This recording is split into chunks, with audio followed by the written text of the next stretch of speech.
So today we are having a conversation with Denise Darbyshire, who's a Valley resident of a long time.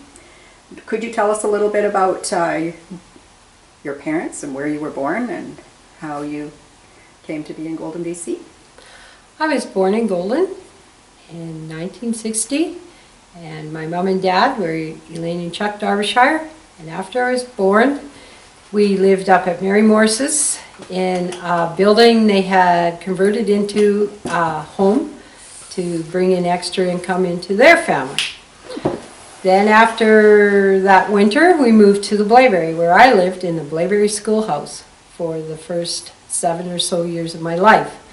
We had no power for the first 7 or 8 years, and then when the new house was built, it had power. We moved in there when I was 9. We had a phone when I was about 4 years old. And we were on a party line. Oh, yes. The great party lines of the country communities. There was not very many people in the Blaeberry till I was about 10. We had Burnses, Drowns, Sewards. Roy and Carl lived in that area. McGraths lived on the corner where the community hall was converted from their barn. Denise, can you tell me a little more about the schoolhouse that you lived in? Do you have any idea when it might have been built or how long it was there before your family moved into it? I don't remember that part. Yeah. The schoolhouse was, well, when we first moved in, it was the one room schoolhouse, and then Dad added on to it. It was cold. I can imagine. And when you were in the schoolhouse, you said you had no power? No power. No water. The water was pumped. We had a hand pump outside. Mom would haul large amounts of water from a creek sometimes. I don't remember why she would haul water from the creek. I remember we'd go with the truck and go get water. Maybe for laundry? Yeah, probably. Yeah, that seemed to be a regular task that women had to do, was lots of Yeah, laundry. heat the water up on the wood stove in the big tub. Yeah. Yeah, and baths. Did your mom have a washing machine? Nope, not for a long time. Yeah. Yeah, then we got the wringer washer. Ooh, that was exciting. Moving up. Yeah. And you spoke a little bit about moving from or adding on to the schoolhouse. And after you added on to it, how long were you in it? Eric was born in the addition, and he's 3 years younger than me, so Okay. a fair amount of time. Yeah. Yeah, and we only added on like 2 bedrooms. The schoolhouse was, you come in the door and that was our living room, kind of, you know, where our couch was, and our rocking chair, and then the kitchen was behind there. Can you give us an idea of the location of the schoolhouse? Like, where was it located in the Blaeberry? Okay, the first location of the schoolhouse was where Homesteakin Road and Blaeberry School Road met. It was in that area there. Yeah. And then it was moved down. Dad moved it down to where he built the new home, but the schoolhouse was still there. There was 2 very large willow trees there. Mm-hmm. And then after Dad moved into the new house, then the schoolhouse moved across our field and somebody else lived into it until it burnt down. And do you remember what year it might have burnt down? No. No. No, that's okay. So you talked also about your neighbors while you lived there. Mm-hmm. So the McGraths and the Barons and the Sewards. Was there anybody in your neighborhood that you could play with? And if so, what kind of games would you have played? Or were you restricted to playing with your siblings? I was restricted to playing with my brother until I was about 12 years old, and Erickson's moved there, and they had a daughter my age. I had my brother Eric and a horse. That was my entertainment. And what kind of games would you play? I usually was the horse, and I drug him around in a wagon. So you must have come to school in Golden then, Yes. and you would have been bused to school. Yeah. What time did you have to get up in the morning if you lived in the Blaeberry and you needed to get into school? We had to be on the bus about 10 to 8 in the morning. Okay, that wasn't so Yeah. bad. Frank Felbo was our bus driver, and even before school, before I started grade 1, Frank would come by, and because he had to go down the road and come back, he would pick me up, and I got to ride down to Drowns while he dropped the kids off, and then I got let off when I got home. He'd give us a little ride every once in a while, just a treat. A little extra. Yeah, and he'd honk always, so you were out there on time. When he went by, he'd honk when he went by your house, and that way you knew you had the 10 minutes or whatever to get out to the corner. Excellent. So do you remember of any of your teachers? Is there any of your teachers that really stick out as being really great teachers? I had a Mr. Johnson for grade 5, and he was very good with the class. We made lamps out of wood, and he was a good teacher. I had Mrs. Wilson. She started off in grade 1 with one name, and then in grade 2 she got married. And I had Mrs. Zimmerman, and Mr. Brett, Mr. Nelson, Mr. Prophet. And do you have any favorite memories of your elementary school years?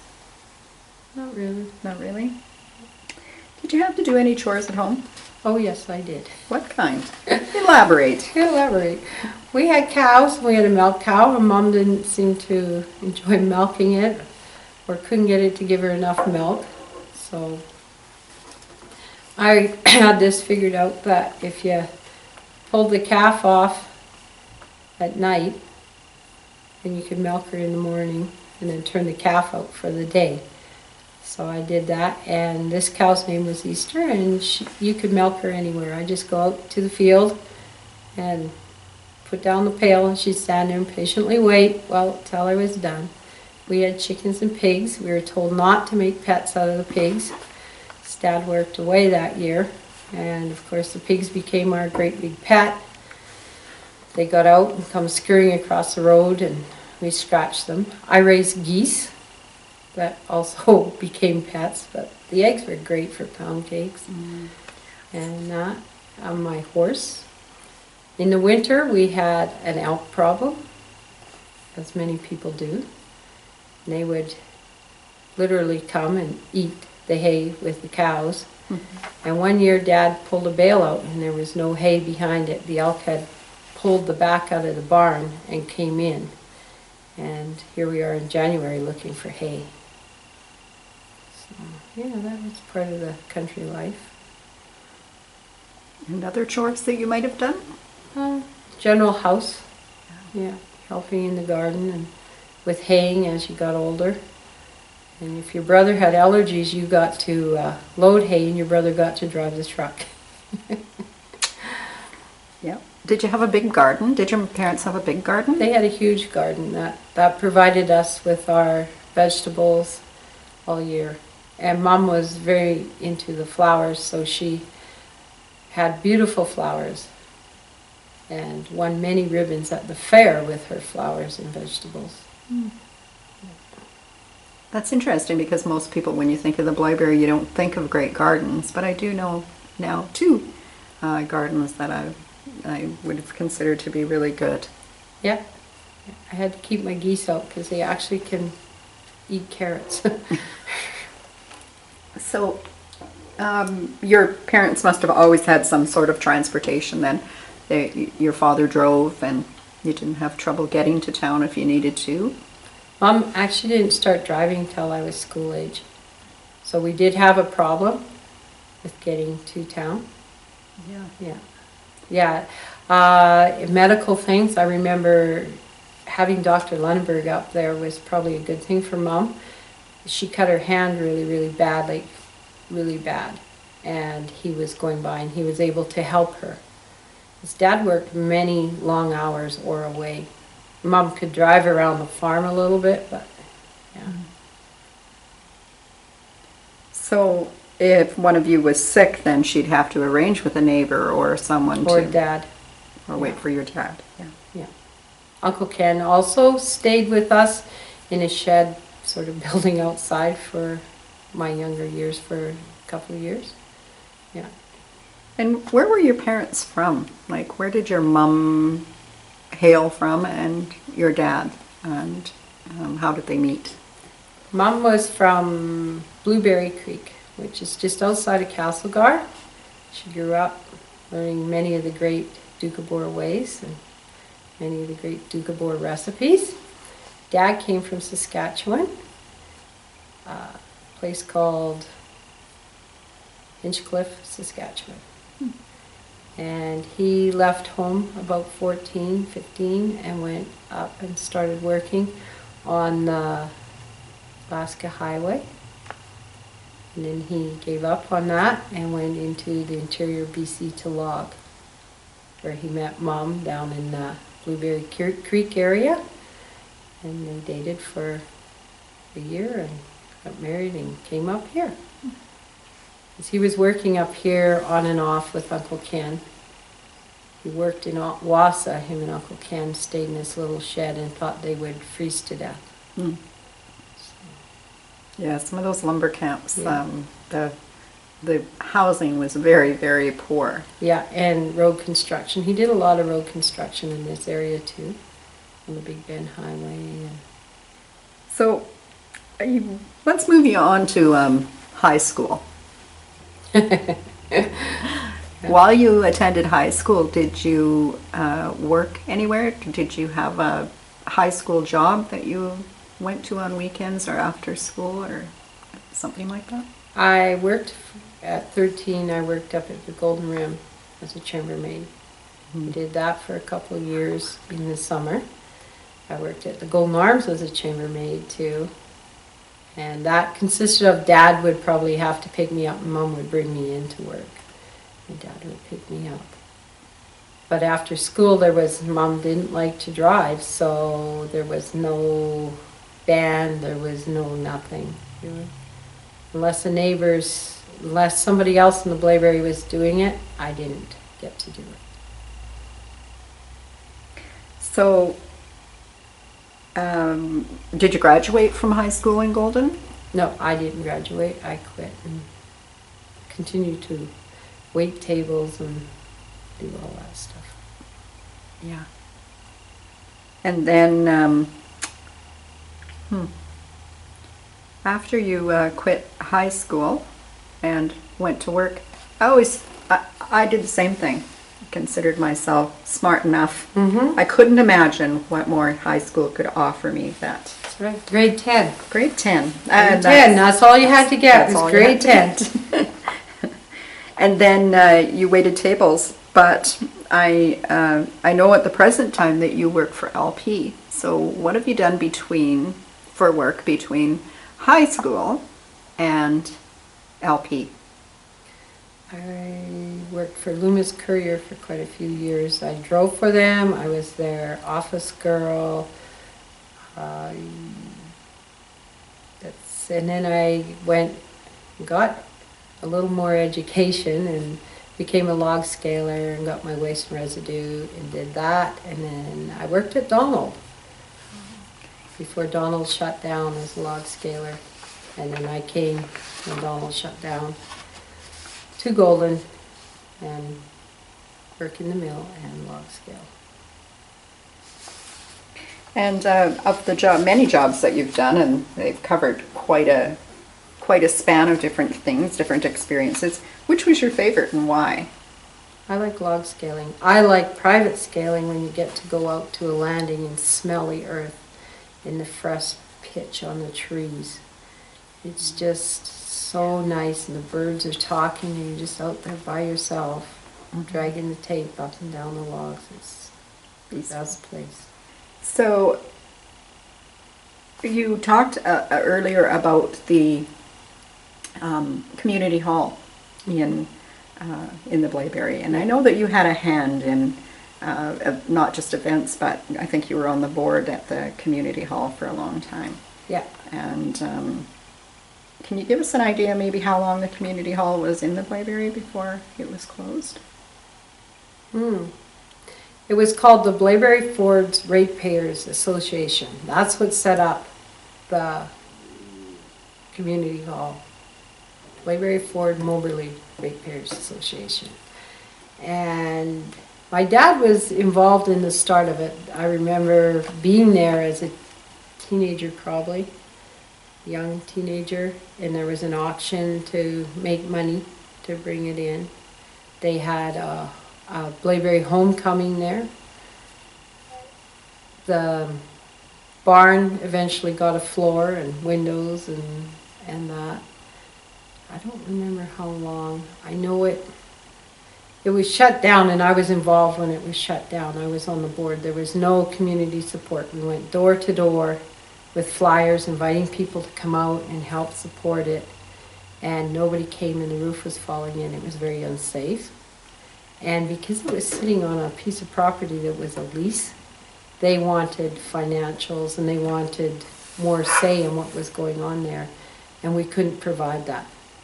So the doors shut, but I can't remember exactly when they shut. I was thinking it was in the 90s, about 95. So. And what kind of events were held in the hall? Oh, great things. There was just weddings, and then there was Halloween parties and Christmas parties and a summer get-together sometimes. People used it for all sorts of things. It was So kind of an old-fashioned... Yeah, you could bring your horses. Your children are always welcome. It was, yeah. Yeah, I remember sitting at a Christmas or dinner, potluck maybe, and Jobins were there. And it was a dance, too. And Travis was laying on the bench sleeping, and Jesse went over and just dropped on his stomach. It was so funny.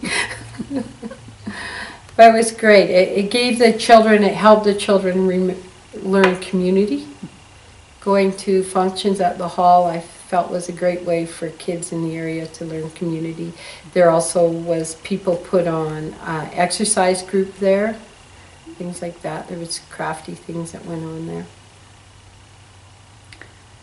Do you think that the Blaeberry area could benefit from that kind of a community space again? I would hope it could.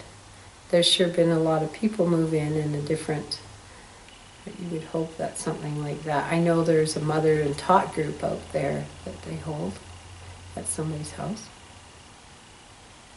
There's also tops out there that they do at somebody's house too. So it was a pretty active Very. thing during its time then. Yeah. That's great. So did you have any favorite places that you shopped in town? Maybe where you bought your groceries, or the store that you really liked to go into? I loved going to the Mercantile as a teenager. That's where I bought my first blue jeans. And I'd buy all my horse stuff there or down at Clarence Sadler's store. He had horse stuff too, so I could get brushes and stuff for my horse from there.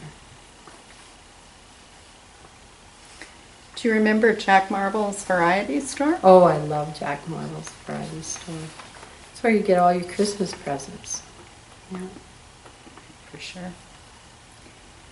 And the jewelry cases that were on the turn wheel so you could watch each tray go by, all lit up inside. They're great. Mm-hmm. And he had the string of pearls plant that was growing all over the one wall. Yeah, they're good stores. And out in the Blaeberry, we had Steve Petruch's store along the highway there, and that was a great treat to get to go down to Steve's, and we'd get to go over to the Coke cooler and the lid would open up and you'd reach in and pull out your cold pop with water dripping off of it and open it up and enjoy your pop and a visit with Steve, who always had hotcakes. Every day that man ate hotcakes. He was just having some hotcakes. And if you got down there and he was closed, you'd walk down from his house and open up. And if you got gas, you always got a 2-cent deal. He put 2 cents more in and not charge you. It was so fun. What do you know about Steve? I didn't know a lot about Steve. He was a bachelor and he lived on hotcakes and he had he loved to visit and he liked to have duck at Christmas. So somebody would cook him a duck at Christmas time and he'd have duck. And he had fish in the little creek just down from his house that also ran into the Columbia River. And we get a treat by going to feed these fish cheese. Because of course the store had a big cheese wheel and there was probably hard cheese from that wheel. And we get to feed the fish cheese. And he never talked of his family in the old country. I'm not even certain what his old country was. He was always, he made sure he had a hot chocolate machine there to entice the kids in. And chocolate bars that melted and froze. And there was no expiry dates on any of his produce. We just bought it and enjoyed it, whether it be white. That was Steve. It was always great to go down there. And sometimes the other neighbors would be there, so you'd get to catch up. The guys with Dad and whoever was there. Some other logging people from the area. And that's where I got to catch my first fish. Not out of his creek, but I went down to the mouth of the Columbia and I caught my first fish there. It was great. Mm-hmm. As people may not know or remember, that across the road, I think it was from Steve's, was a ceramics store for a time. Do you remember anything about it? I remember the building, but I don't remember ever being in the building. But I do know across the road from Steve's was an outhouse, and each side they had the girls' side and the boys' side. And you could use that if you need to. But, yeah. And CP had a building and an outhouse too, just in behind that store, down by their tracks. CP had a building there. I think it was mainly a storage shed. I don't remember people living at it, but I remember the building being there. Because over the years, some of Golden's, or some of our area's earliest history comes from that very location. Because Mowerly House, the house that was built by the first surveyors into the area, was built in that location. Okay. Just across the tracks from Steve's, where the railway company goes down even today. The Moberly House was built right down in there. So it's Steve's little corner plays a really big part in the history of the area. And then Bergenham's are just down the road from Steve's. And I remember Johnny Bergenham being our library, and he'd show up with a car. And you would go out to the trunk of the car and check through the books, and you got to keep them for a couple weeks, and then he'd come back and you could exchange a book for a new book. It was great fun to have Johnny Bergenham show up with his library. And sometimes you'd get the folder brush salesman. The walk-in salesman and the Raleigh salesman was my Uncle Ken, so that wasn't as fun. And at one time in the Blaeberry, we had a milkman who would go door to door delivering milk and ice cream and stuff like that for a few years. I don't remember who the gentleman was, but I remember we had one. So that's awesome. So Bergenham's, being sort of a neighbor, they were in your neighborhood. What do you remember about them? And I'm asking because they really they haven't left anybody behind to give a lot of information about them, and yet their family was one of the first to settle in the Moberly area. I remember Johnny being an older gentleman, and then Caroline, and then their mom was there when we went there to get manure or borrow haying parts or something. Dad would go there. They had a lot of cats in their house. A lot of cats. I remember that. And their house having a dirt floor when we went there as kids, and we thought they were so poor. These poor people had a dirt floor. But they seemed to do just fine. Johnny was on TV for donating the land to Ducks Unlimited. I remember him being on a talk show. I remember too, Pierre Burton was involved in that somehow. Yeah, he was one of the, they had to guess, I can't remember the name Yeah, of the show, but you had to guess the person behind the curtain by asking questions. Yeah, I don't think Johnny was guessed. No, but what a great story Yeah. that was that they donated. You know, I think it was around 500 acres of land. Beautiful land. Beautiful land. To become a park Yeah. that would, you know, be a preserve for the animals. Yeah. So it's quite a big thing. story. Yeah, and it bumps up to the Gadsden and, I can't remember the name. I can't at the moment either. Yeah, but it bumps up to their piece of land, Yeah. which also had a third piece of land connected to it, with an old house down there, and then when it would flood, it would come right up to the house, but not quite in. Well planned. Yes, they knew what they were doing. Yeah, Bergenham's had quite the little place there. They had a creek running on one side of them, so they could cool their stuff. They had the root cellar, which still is there to this day. And after everything's said and done, the government gave Bergenham's a house that they built for them. And they moved in, but Johnny and Caroline couldn't live in it because it was way too cold. It was not a good house for them. They moved back into their old house, and after they passed on, the place was made back like it was in nature. So there's no buildings left out there or anything. It's all gone. Just the graves are there. And the Sewards. Can you tell me anything about the Seward families that you referred to earlier? Okay, Sewards, there was Roy and Claire. Claire May lived up on the hill. And Roy was a hunting guide.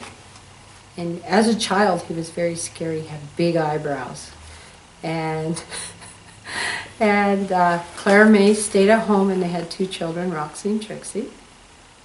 And she would sometimes wander around, but Claire pretty much stayed at home or looked after what was going on up there. Carl was a great bachelor. For many years he was a bachelor. He did marry at the end. He had 2 houses. It was very entertaining for us because we only cleaned one house. Carl would make one dirty, so then he'd move into the other one until he cleaned one up. He had goats, and them goats were his whole family. And Carl, you go over and visit Carl, and if it was goat feeding time or whatever, you go into the little barns, and each little goat had its own little stall, and he'd feed them, and they'd jump up there, and after they were done eating, he would wipe their little mouths with his handkerchief and let them out into the yard again. And Carl also grew, they're an artichoke, like a potato, what are they called? Jerusalem artichokes? Jerusalem artichokes. Carl grew them all over. You could dig them up anywhere in his yard and enjoy one. Yeah, Carl had a lot of stories. He was a very tall man, as Sewards were, so he had to add on to his bed. The beds were too short back then for him. He, every Christmas, would make donuts and bring them to the neighbors. And these donuts were the delicious, most greasiest donuts I've ever had in my life. But Carl did that. He was a good neighbor. And his truck, he had a Datsun truck, he had to modify and put the seat back farther, so he had a canopy, a camper he built on there, so he fit and was still warm in his truck because he was too big, too long. And Drowns were also neighbors of Or in the area you grew Yes, up? they were. Gone drowned. I never knew what the man did for a living, but he was very busy and they had a really nice farm.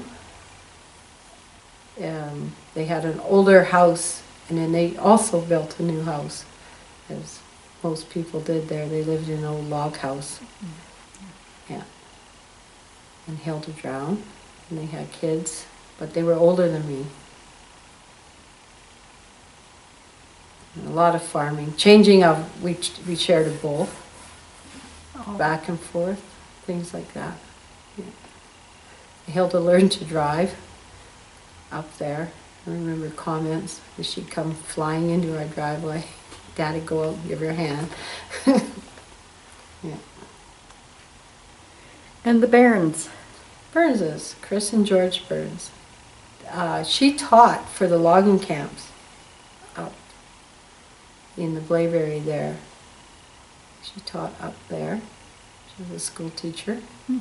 George Burns always seemed to be retired or old to me, so I don't know, but they have personality for sure. Come and visit and that. He was the one who told Dad about the Blaeberry property being for sale, which Dad bought from Charlie Lundstrom.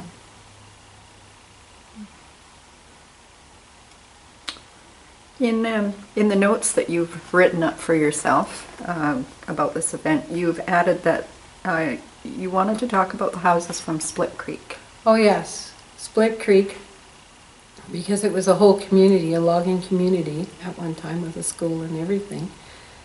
Then when it shut down and everybody moved away, the houses were there and you could have these houses if you could move them. So Dad and Uncle Ken each moved a house. Uncle Ken has a house over in Moberly, it's still standing, that he took over there to live in. And the one Mrs. Lumley lived in was a house from Split Creek. And Dad moved one for Grandma to come and live in. So he set it all up, got it wired, got plumbing in it, everything, painted it up for Grandma, moved her here from Saskatchewan. And Grandma lived here like a week and decided it was too exhausting with these mountains, just wore her out. So we had to move her back to Saskatchewan. So that became a rental house for Dad, and many people lived in it throughout time. He sold that corner piece of property to Norm Pickering, who lived in that house, who now has sold it to somebody else. That's where the Blaeberry Schoolhouse was up in that area, not exactly where that house was, but out in the... But close. Yeah. So there were quite a number of houses then at Split Creek. Yes, there was. It was quite a little community there. I remember at least 6 houses when we go up there. At least 6 that were whole. There was many that have fallen down and, other people also... I think some of the guys took them apart in pieces to utilize, recycle. Mm-hmm. Yeah, because truly, even beginning 50 years ago, everybody recycled. Yes. There's been that gap in time when we've forgotten about recycling, but it's certainly coming back around again that we're, and definitely. back then, and them houses were insulated with sawdust. It was really nice. Probably from the sawmill at Split Creek. Yeah. And do you have any kind of a time frame when your dad and Uncle Ken moved those houses from Split Creek? I was about 9 or 10. Okay. So that would have been in the 70s. Yeah. And also in your notes you've written down, it looks like Bunting's Bible School? Oh yes. Betty Bunting was Betty Seward. And Sewards had started in the Blaeberry a little homestead house. And then Algie Bunting ended up with that little house. And he married Betty.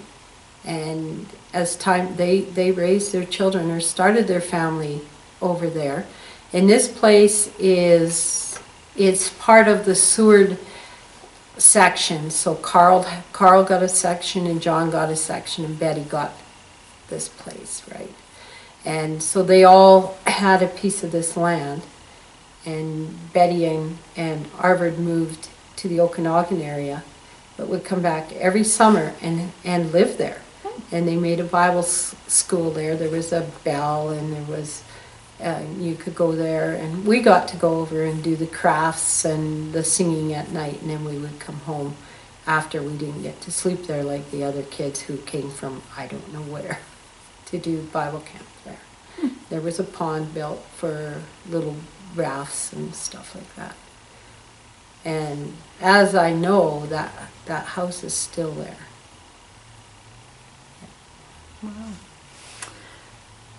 You touched earlier about someone who was an old bachelor, and one of the main reasons that we're working on this project today is to remember people who may not have family to remember them. Is there anyone else that you can think of in the Blaeberry area that was either a widow or an old bachelor who might fit that description?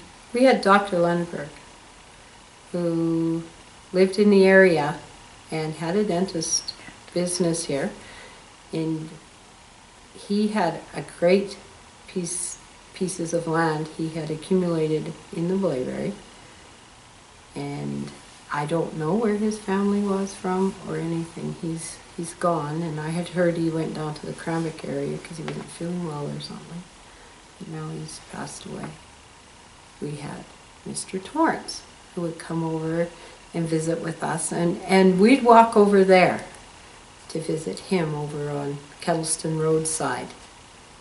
And that he was always very energetic and come and visit with Mom and help her with stuff around. And Dad was gone off to work in camp. Dad worked great long hours, so. I'm trying to think of other bachelors in the area there. As time went by, Norm Green lived up there. And he lived there for a long time, and he always wore his hard hat, his silver round hard hat. Even out haying, he wore his hard hat.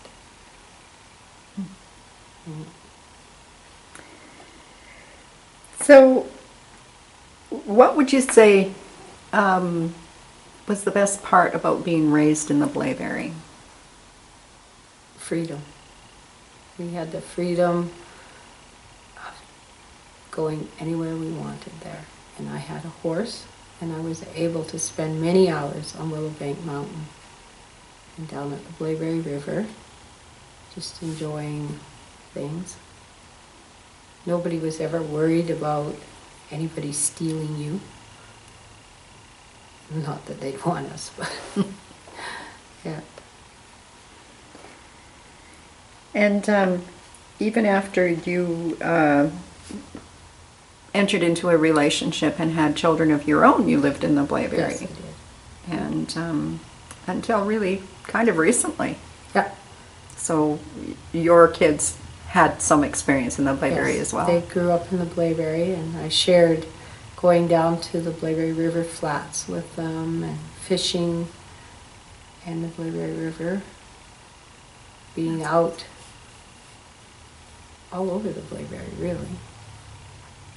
There are a family that's still back up on, we call it Ford Station Road, and they're Van Drielings. And they were summer people when we were growing up. They would come, and they had younger daughters than I. And they lived all over the world, I think. Definitely Hawaii, in the U.S. and here. I'm not certain what they did for a living. She's an artist. And they lived up there and still do without hydro. They have power, but not hydro. And they enjoy that valley to its fullest. And they've got to be in their early 70s now.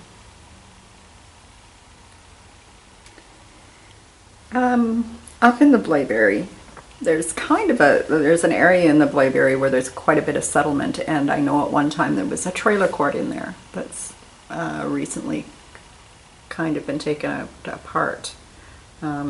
Kelly's trailer court? Yeah. Okay. What do you know about that and that settlement? Kelly's Trailer Court. That was the other side of the Blaeberry. The other side, the Blaeberry River. Kelly's Trailer Court, I don't know a lot about that, but I know of Kelly's, and they had Halloween parties. Later, after the Willowbank Hall kind of went aside, Kelly's started to have these wonderful Halloween parties, and I made sure my children got to attend them. So it was the whole community come together, sort of like having the Willowbank Hall, and enjoyed the evening of sharing of treats and fireworks and a fire. It's great. Did you ever, well, I know personally that you've been involved with some nonprofit organizations and service clubs, but could you just spend a little time talking about your experiences with giving back? Giving back. Giving back.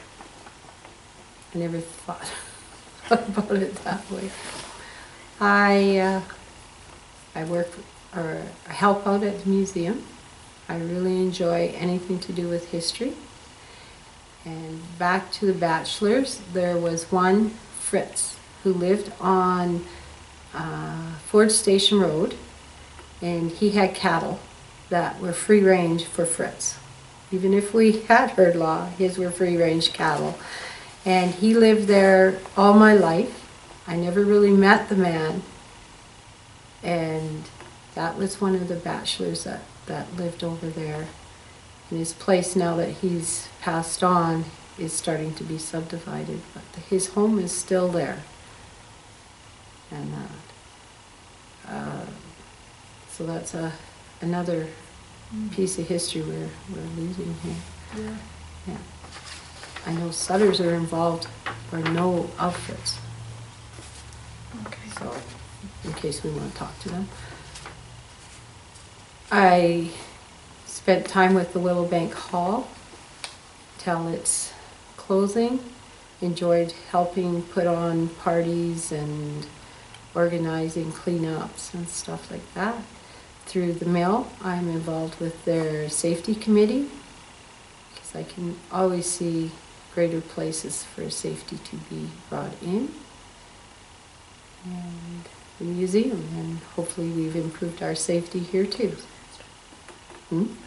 Toastmasters. Oh, and Toastmasters. I did Toastmasters for a while and enjoyed that, learning to speak publicly. Sure did help with a lot of things, especially being the chairperson at our safety meetings. And the riding club. I was involved with the Light Horse Club while Philip was involved in his horse days. And did many horse trail rides up in the Blaeberry. We helped organize them for the Blaeberry and did them along the Blaeberry River and Willowbank and out through Dad's Woodlot. And you talked about Johnny and his library. Yes. Anybody else that you can think of in your neighborhood that did something that just nobody else really did, or did it better than anybody else? Well, we were all out there trying to make a living. Yeah. I can understand that.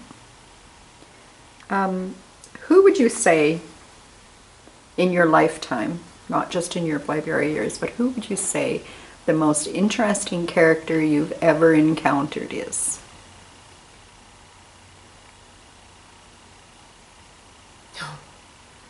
There's a lot of people out there. I could get back to you on this. Yeah. Put some thought into that Yeah. one, and we can definitely add it for sure. Yeah. I know that there's so many, and each of us sees a character as being a completely different person, maybe. So it's a question that we're asking everybody, just simply because a lot of the characters didn't necessarily have people who remembered them. So now the reason I ask that is that you've recently lost your dad, but many people would have considered him a character, and in fact he did cowboy poetry. Yes, he did. which is something that nobody else in this area did. And I'm wondering if at some point we can also sit down and maybe you could read one of your dad's poems and we Oh, I could could. record that. Because definitely your dad would have been considered a character. And I was talking with my husband this morning and he said, oh, it's too bad you weren't able to do that. And which is the real reason that we're doing Yes. this right now before we lose any more of our characters. Dad, as being a character in the Blaeberry, could yodel.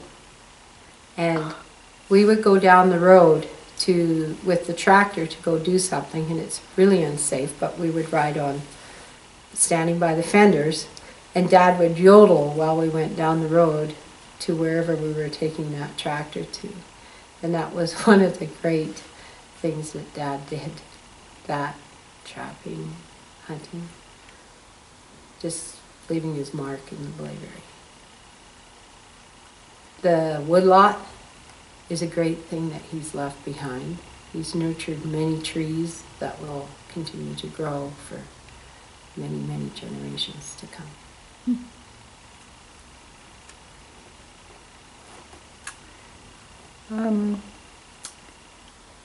What would you say, as we're getting close to the end of this, what would you say is your favorite thing about living in this area?